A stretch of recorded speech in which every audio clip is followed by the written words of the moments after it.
कक्षा क्लास में आप सभी का बहुत बहुत स्वागत है। खोट्ठा साहित्य की अन्य विधाएं, इसमें हम लोग जीवनी पढ़ रहे थे। आज हम लोग पढ़ेंगे आगे। आज हम लोग पढ़ेंगे भुवनेश्वर दत्त शर्मा व्याकुल और श्रीनिवास पानोरी जी का निबंध जीवनी। ठीक है, एक ये रह जाएगा, इसको पढ़ लेंगे बाद में। ये रहा हमारा जीवनी भुवनेश्वर दत्त शर्मा व्याकुल। इसके लेखक कौन है? परितोष कुमार प्रजापति। क्या लिखा है पढ़ते हैं हम लोग लाइन बाय लाइन। जखन खोट्ठा भाषा और साहित्य के बात उठ है तो हठात भुवनेश्वर दत्त शर्मा व्याकुल जी के ख्याल आए जा है। मतलब जब भी खोट्ठा भाषा और साहित्य का बात चलता है तो शर्मा जी का नाम सामने आ जाता है तुरंत। ठीक है, अचानक से तुरंत इनका नाम सामने आ जाता है। साहित्य जगते खोट्ठा नावे संगठन में ऊ पेछू नाय हलत। ये पेछू होगा, ठीक है, पेठू नहीं पेछू होगा।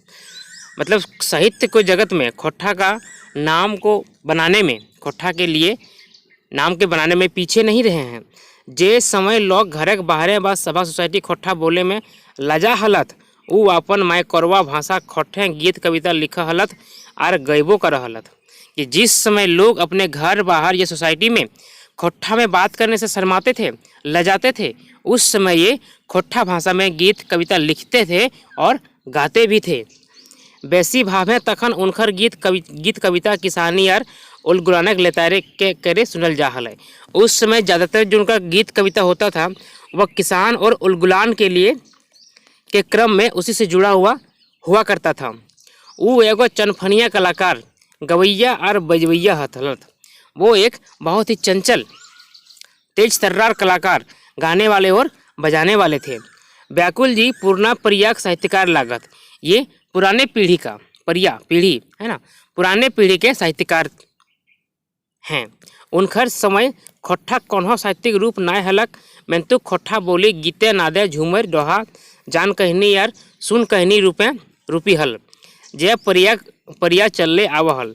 मतलब उस समय खोट्ठा का कोई साहित्य नहीं था, लेकिन खोट्ठा था गीत में, झूमर में, जान कहनी, सुन कहनी। जान कहनी क्या होता है?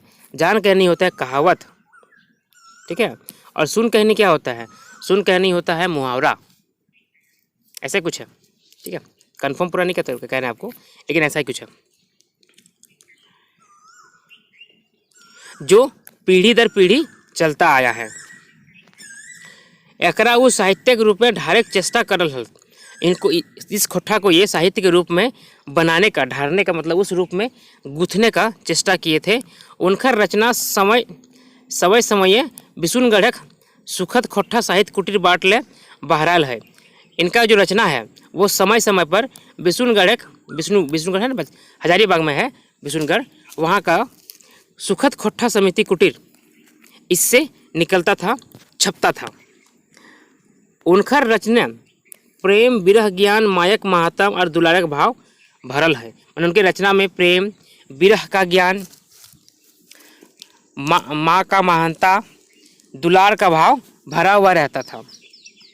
एगो छुआ दुलार कविते व्याकुल जी समाजक विकास खातिर गाँव के छुआ के बढ़ाए के की रंग करल हथिन, जे सब हाथे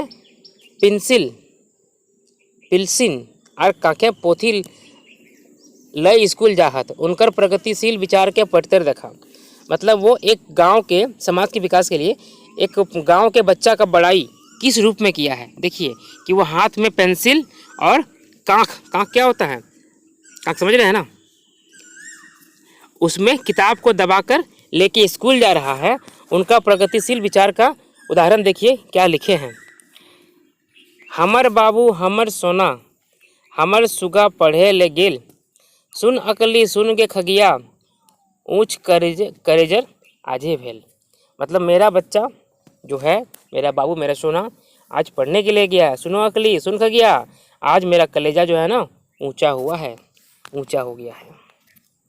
व्याकुल जी कविता खोट्ठा ही न हिंदी और उर्दू हूँ लिखा हलत। व्याकुल जी सिर्फ खोट्ठा में ही नहीं, हिंदी और उर्दू में भी लिखते थे। अपन गीते और कविता के द्वारा समाज के जगवे काम कर हलक। अपने गीत और कविता के दम पर, दाड़ा है ना, कदम पर, अपने मतलब बलबूते पर ये समाज को जगाने का काम करते थे। उनकर मने यहाँ पर माटी और मानुष के प्रति प्रेम और दर्द हले। उनके मन में अपने मिट्टी और मनुष्य के प्रति प्रेम और दर्द था, दया था, सहानुभूति थी।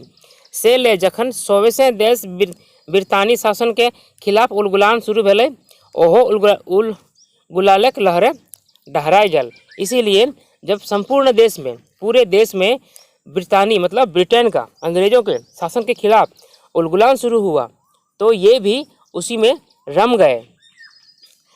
सेलें कई धाव जेलक खिचड़ियों खाए भेलक। और इस क्रम में कई बार, है ना, कई धाव मतलब कई बार जेल का खिचड़ी भी खाना पड़ा, मतलब जेल जाना पड़ा। सही लेता रहे 1930 ईस्वी हजारीबाग जेलें हिंदी नाम जज का साहित्यकार राम वृक्ष बेनीपुरी जी के संगे देखा भेलन।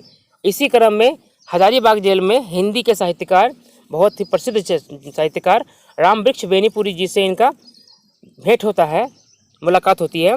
बेनीपुरी जी संगे किछु काल काटला जाकर प्रभाव ऊपर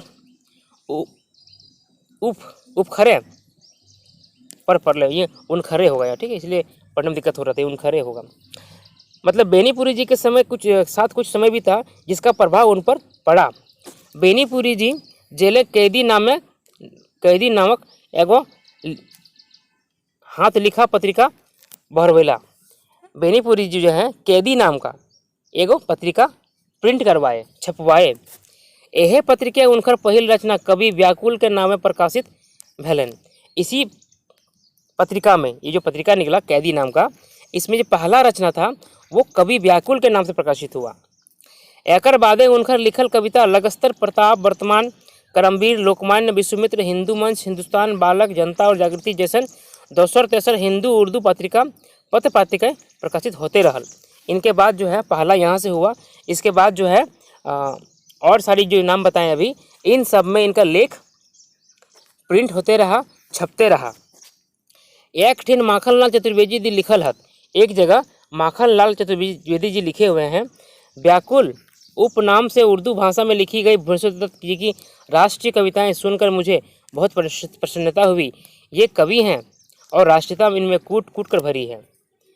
ये लिखते हैं उनके बारे में कि व्याकुल उपनाम से उर्दू भाषा में लिखी गई भुवनेश्वर दत्त जी की राष्ट्रीय कविताएं सुनकर मुझे बहुत प्रसन्नता हुई। ये कवि हैं और राष्ट्रीयता इनमें कूट कूट कर भरी हुई है। हजारीबागक पहिल सांसद और नाव करा स्वतंत्रता सेनानी बाबू राम नारायण सिंह इनका राष्ट्रीय कवि कह के डाका हलथिन। इनके बारे में हम लोग पढ़े थे पहले ना, इनका जीवनी ऊपर पढ़े हुए हैं। तो ये जो हैं इनको राष्ट्र कवि कह के बुलाते थे।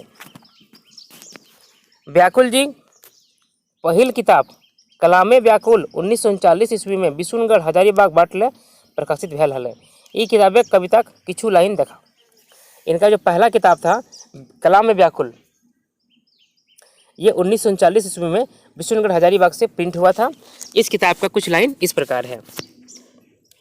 नौजवान या गुलामी को मिटाकर दम लेंगे, वरना अच्छा है कि बस सर को कटाकर दम लें। नौजवान है ना, नौजवान या तो गुलामी को मिटाकर दम लेंगे या तो अच्छा है कि अपना सर को कटाकर दम लेंगे, ऐसे नहीं रहेंगे। ये कवित्वे उनकर मनक आया गुलामी दर्द और आज़ादी की तड़प बुझल जाए पा रहा है। इस कविता में उनका गुलामी का दर्द और आज़ादी का तड़प समझा जा सकता है, जिसके लिए वो अपने गर्दन कटाने के लिए भी तैयार हैं। व्याकुल जी कविता पाठ कर हलत तो एगो बेस वक्ता हलत। व्याकुल जी तो कविता पाठ करते ही थे, साथ में एक अच्छा वक्ता भी थे, बोलने वाले। सेल राम नारायण बाबू उनका बड़ी सम्मान दे हलथिन, इसीलिए राम नारायण बाबू जो हैं इनको बहुत सम्मान देते थे। राम नारायण बाबू टान देख उ उनकर संगे रह के कांग्रेस पार्टी काम देखा हलत। उनका चूँकि लगाव था उनसे, उनका मानते थे अच्छा, इसीलिए उनके साथ में रह के कांग्रेस पार्टी का काम देखते थे, काम करते थे, साथ में रहते थे। रामगढ़ कांग्रेस अधिवेशन के सफल बनने में उनका बड़ी योगदान हलन। रामगढ़ में जो कांग्रेस अधिवेशन हुआ था उसको सफल बनाने में इनका बहुत बड़ा योगदान था। व्याकुल जी 17 मार्च 1908 ईस्वी, व्याकुल जी 17 मार्च 1908 ईस्वी गिरिडीह पासे महथडी गाँव में जन्मल हला। 17 मार्च 1908 को गिरिडीह के पास में महतडी गांव का नाम का जगह है, वहाँ पर इनका जन्म हुआ था। मेंतुक उखर परिवार हजारीबाग बिशुनगढ़ रहा हला, लेकिन इनका परिवार जो है हजारीबाग के बिशुनगढ़ में रहता था। बगोदर से हजारीबाग जाइएगा तो बीच में पड़ता है बिशुनगढ़। एखुन उनकर घर हुए है, अभी भी उनका घर वहीं पर है। जखन व्याकुल जी 6 महीना खला तखनी उनकर बाप पंडित बलदेव प्रसाद उपाध्याय सिराय गला। जब वो सिर्फ 6 महीना के थे उसी समय उनके पिताजी का देहांत हो गया था। उनका नाम था बलदेव प्रसाद उपाध्याय। से ले उनका देखभाल उनकर आजा दादाजी पंडित अयोध्या प्रसाद उपाध्याय करलथिन, इसीलिए उनका देखभाल जो है उनके दादाजी पंडित अयोध्या प्रसाद उपाध्याय किए थे। अपन आजा से ही वो पहिल भाषा व्याकरण ज्ञान और शिक्षा पहिला। अपने दादाजी से ही उन्होंने पहला भाषा और ज्ञान का शिक्षा पाए। घरे उनका मन नहीं लगे, घर में उनका मन नहीं लगता था। से ले 11 बच्चे की उम्र ही घर से भाग के काशी चल गल रहत और किछु दिन पर घर घुरिए अला। 11 साल की उम्र में ही भाग के काशी चले गए थे। काशी कहाँ? वाराणसी। और वहाँ से कुछ दिन के बाद फिर घर घूम के आए। जखन वो घर से बाहर हला, जब वो घर से बाहर थे, देश दुनिया को बड़ी नज़दीक से देखे और बुझे पहिला। देश दुनिया को बहुत ही नज़दीक से देखने और समझने सके। से समय गांधी जी जन जागरण के काम करा हला। उस समय गांधी जी जन जागरण का काम कर रहे थे। देख के कैसे गुलामी से छुटकारा हता ओकरे उद्योगे लागल हला। मैंने देश को गुलामी से कैसे आज़ादी मिलेगा, कैसे छुटकारा मिलेगा, उसी के इंतजाम में लगे थे। 1925 ईस्वी व्याकुल जी गांधी जी के संगे आइला और आज़ादी के उलगुलाने लायक गया। 1925 में व्याकुल जी गांधी जी के साथ में आते हैं और आज़ादी के उलगुलान में लड़ाई में लग जाते हैं। से समय भारतीय समाज में जात पात ऊंच नीच छुआछूत बड़ी जोर हल। उस समय भारतीय समाज में जात पात ऊंच नीच का छुआछूत का बहुत जोर था, बहुत चलन था। गांधी जी सिख पाए के हरिजन उत्थान काम में लाग गला और अपन अंतर्जातीय ब्याह करला। मतलब गांधी जी के शिक्षा लेकर उनसे ज्ञान पाकर वे हरिजन के उत्थान के काम में लग गए और अपने अंतर्जातीय शादी किए। खुद तो पंडित थे लेकिन ये किसी और जाति से शादी किए। तकर खातिर समाज कते विरोध सह पड़लन। इसके लिए समाज सिंह को बहुत विरोध हुआ। तावो कविक मने जात पात ऊंच नीच प्रति विरोधक भाव बढ़ले गए। फिर भी कवि के मन में जात पात के लिए ऊंच नीच के प्रति विरोध का भाव बढ़ता गया। मतलब ये सब नहीं होना चाहिए। व्याकुल जी 17 सितंबर 1984 ईस्वी सिराय गला। 1984 में इनका देहांत हो जाता है। मेंतक उनकर दिखावल डहर आजो जगजगाए रहा है, लेकिन इनका दिखाया हुआ रास्ता आज भी चमचमा रहा है, मौजूद है। लोग चलना चाहिए इनमें। अगला है श्रीनिवास पानूरी। इसके लेखक हैं प्रदीप कुमार दीपक। झारखंडक धरती 25 दिसंबर 1920 ईस्वी के कदियो नाय बिसरती, काहे कि यह दिन खोठक महाकवि श्रीनिवास पानूरी जी के जन्म भेल हलन। झारखंड का धरती जो है ना 25 दिसंबर 1920 को कभी नहीं भूलेगा, क्योंकि इसी दिन खोठा के महाकवि श्रीनिवास पानूरी जी का जन्म होता है। धनबादक करिया कोयला के बीच पानूरी जी एगो हीरा बन बहराइला और चातल चिपल गांजा लोकक राव बन चेतनाक लहर उठाए जन भाषा खोठक रचना कर मानुषक दिले आलो बारे में सफल भेला। मतलब धनबाद के काला कोयला है ना, धनबाद तो कोयला के लिए फेमस है। कोयला के बीच में पानूरी जी एगो हीरा बन के निकले और चातल चिपल मतलब क्या, दबाया हुआ कुचला हुआ गंजायल जिसको पैरों से गांज देते हैं ना, कुचल देते हैं, लौकिक राव बनकर, राव मतलब क्या होता है, यहाँ होता है राव मतलब आवाज़ होगा है ना, उनका आवाज़ बनकर, चेतना का लहर बनकर जन भाषा खोठा का रचना करके मनुष्य के दिलों में आलो क्या उजाला रोशनी बनाने में, बारे मतलब जलाने में है ना, बारना मतलब जलाना यहाँ होता खोठा में, सफल हुए।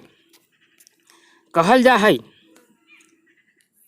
जब पानूरी जी के बाबा दादा नवादा जिला के मंझवे तुंगी बेलदारी से आयल हला। कहा जाता है कि पानूरी जी का दादाजी थे वो नवादा जिला के मंझवे तुंगी बेलदारी से आए थे। औखिन 3 भाई हला, वो लोग 3 भाई थे। एक भाई कतरा से बास करला, बाकी 2 भाई कल्याणपुर बरबड्डा बस गया। एक भाई जो है वो कतरास में बस गए कतराज धनबाद में ही है। और 2 भाई कल्याणपुर बरबड्डा में बस गए। इनकर बापे का नाम शालिग्राम पानूरी और माँ का नाम दुखनी देवी है। इनके पिताजी का नाम शालिग्राम पानूरी और माँ का नाम दुखनी देवी था। इनकर जेठा विश्वेश्वर पानूरी चावल दालक दुकान हल, मन के इनके जो जेठा थे बड़े पापा, उनका चावल दाल का दुकान था। किंतु इनकर बाप खेती बाड़ी कर रहा, लेकिन इनके जो पिताजी थे ना वो खेती करते थे। इनकर बड़ भाई का नाम राम खिलावन पानूरी और एगो बहन सावित्री देवी हली, जकर बिहा मनई टाढ़े भेल हल। इनका एक भाई थे बड़े भाई खिलावन पानूरी और एक बहन थी सावित्री देवी, जिनका शादी मनई टाढ़ में हुआ था। ये भी धनबाद में है। 1930 ईस्वी लोअर प्राइमरी करने बाद पानूरी जी की शिक्षा जिला स्कूल धनबाद में पूरा हलन। 1930 में लोअर प्राइमरी मतलब 1 to 8 तक पूरा हुआ। इसके बाद आगे की शिक्षा जो है 9-10 वो धनबाद के जिला स्कूल में पूरा हुआ। गरीब कारण मैट्रिक से आगू ना पढ़े पड़ला। गरीबी के कारण ये आगे नहीं पढ़ सके, मैट्रिक के बाद नहीं पढ़ सके।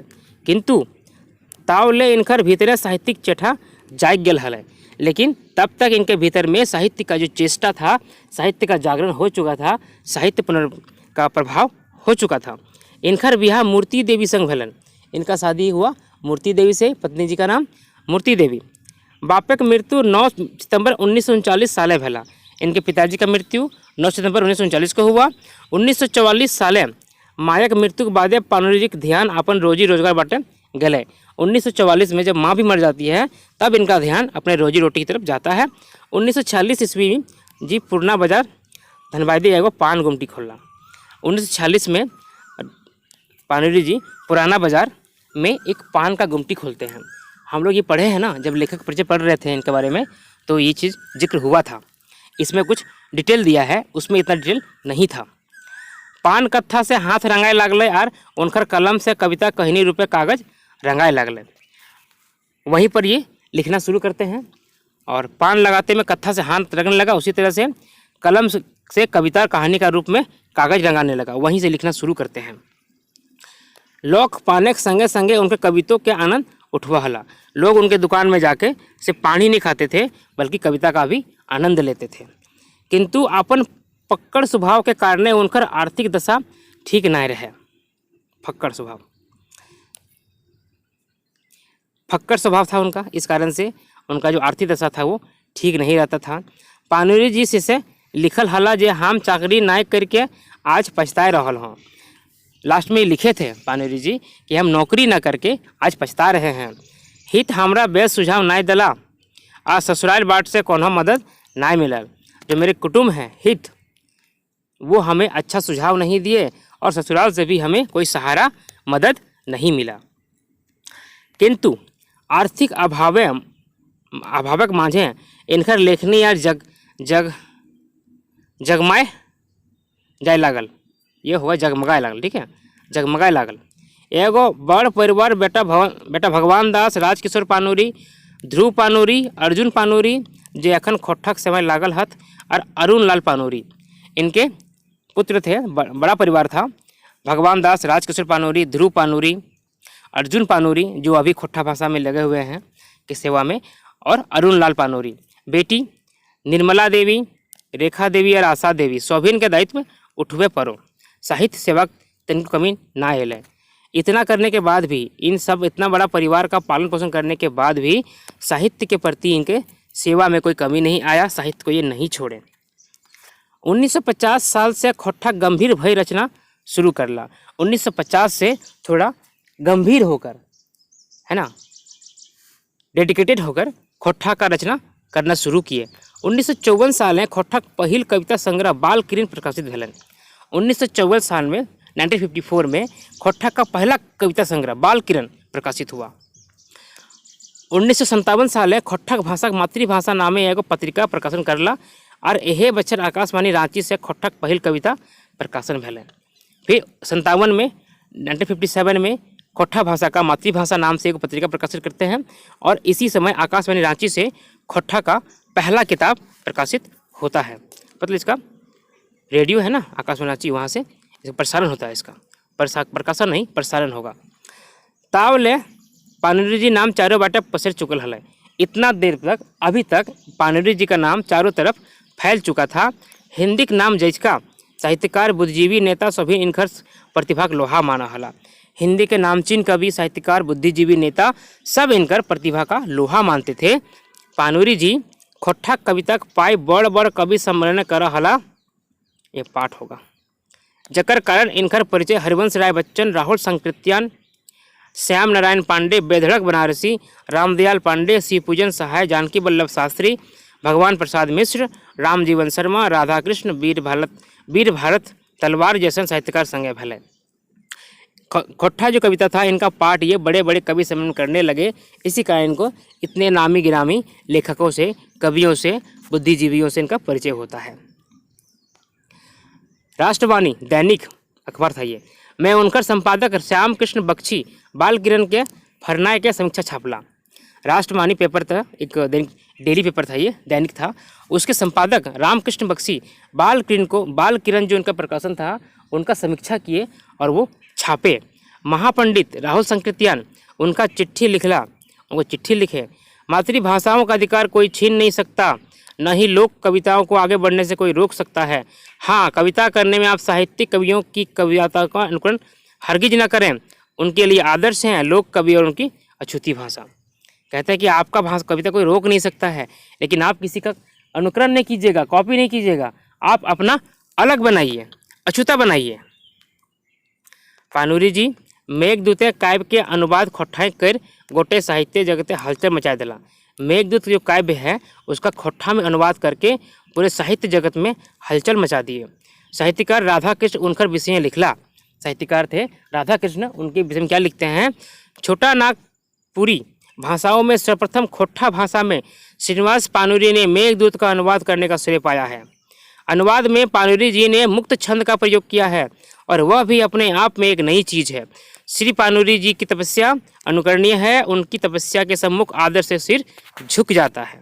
देखिए इतने बड़े बड़े लेखक जो हैं इनका सम्मान कर रहे थे। आगे डॉक्टर वीर भारत तलवार मेघदूत के बारे में लिखला, जब अनुवाद किए ये तो उनके बारे में क्या लिखते हैं? कहना न होगा कि श्रीनिवास पाणिनि ने मेघदूत को उसकी उचित जमीन पर उतार दिया है।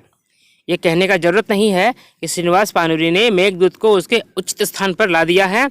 लोक भाषा का सहारा पाकर जनपद की कथा जनपद वासियों तक पहुंच गई है।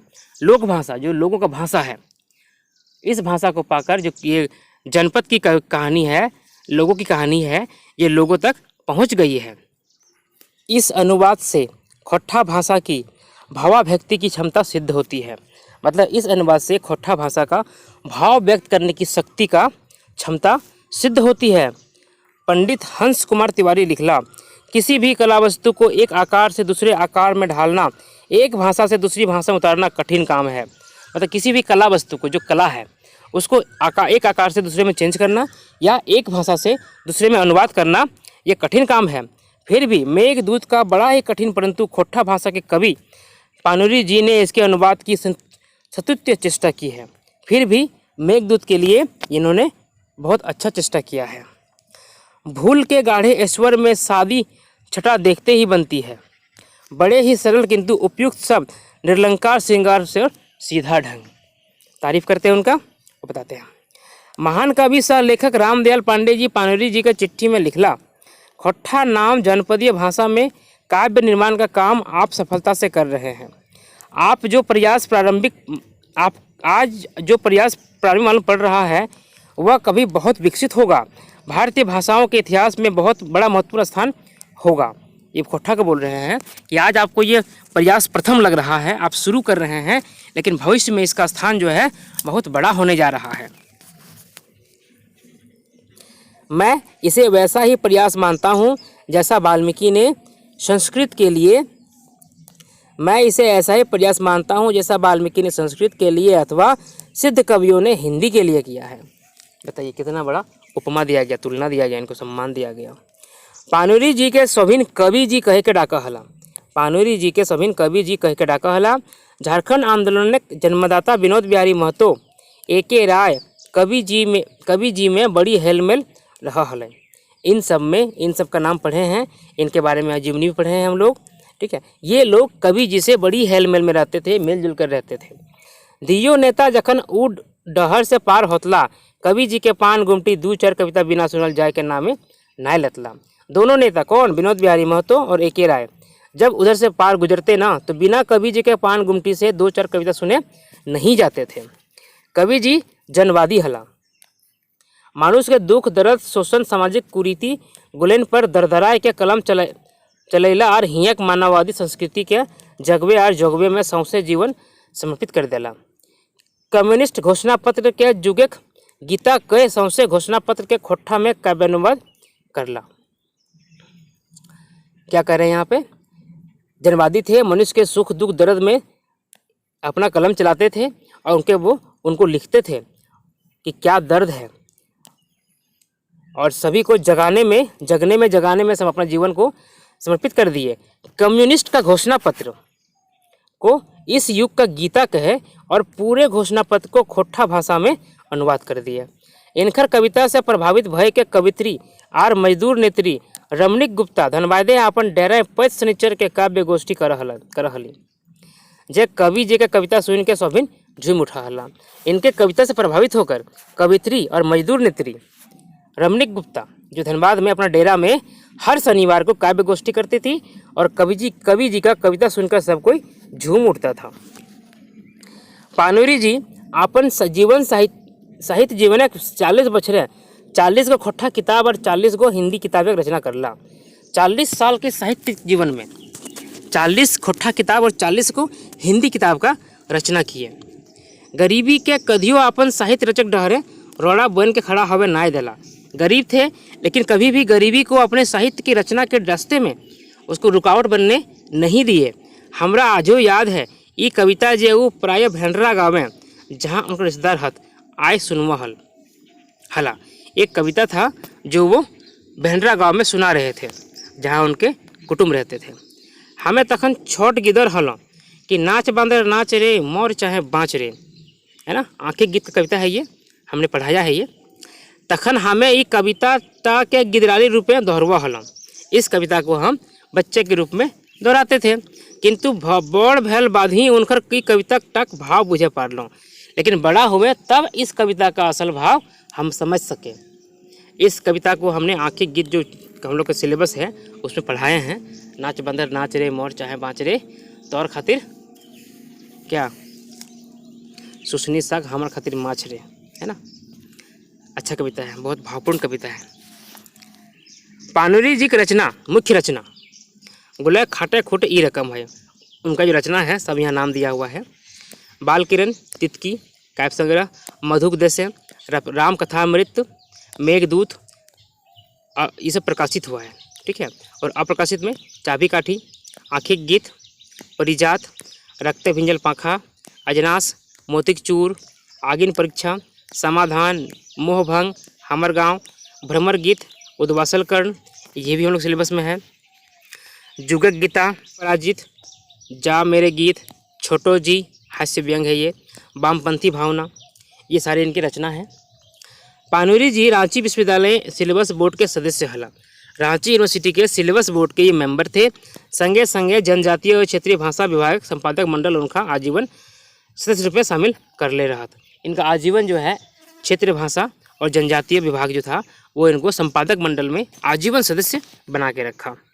7 अक्टूबर 1986 साले अचक्के हृदय गति रुके कारण उनका मृत्यु भय गए, किंतु उनका रचना और नाम सदैव अमर रहत। जे डहरे पानुरी जी एकाय रहल चलल हला, आज वो डहरे हमीन सैकड़ों खोट्ठा लेखक कवि और साहित्यकार चल रहल हैं। जिस रास्ते में ये अकेले चल रहे थे, आज हम लोग इसमें सैकड़ों कवि और लेखक हैं जो चल रहे हैं, खोट्ठा में लिख रहे हैं, पढ़ रहे हैं। जखन जखन खोट्ठा साहित्य के चर्चा हतई, पानुरी जी के नाव जरूर पतर और बेणल साहित्यकार सबके ध्रुव तारा बन आजो डर दिखाई रहा है। मतलब जब जब खोट्ठा का चर्चा होगा पानुरी जी का नाम रहेगा, और जो बिगड़ जाएंगे, बेड़ा मतलब खराब होता है ना, जो बिगड़ जाएंगे उनको रास्ता दिखाने के लिए पानुरी जी ध्रुव तारा बनकर रास्ता दिखाएंगे और मानववादी विचारधारा के चले प्राण दे रहा है। मतलब ये मानववादी विचारधारा में चलने का प्रेरणा दे रहे हैं, ठीक है। ये था जीवनी। एक और जीवनी बचता है, उसको ही पढ़ ही ले क्या, क्लास थोड़ा लंबा हो जाएगा, लेकिन छोड़ता हूँ इसको, अगले क्लास में करता हूँ। एक सिंगल वीडियो रहेगा, कम कम थोड़ा शॉर्ट रहेगा। खैर यहाँ तक रखते हैं बात को। कैसा लगा बताइएगा ज़रूर, अच्छा लगे तो लाइक शेयर, बाकी अब क्या करना आप जानते हैं। आप सभी को बहुत बहुत धन्यवाद।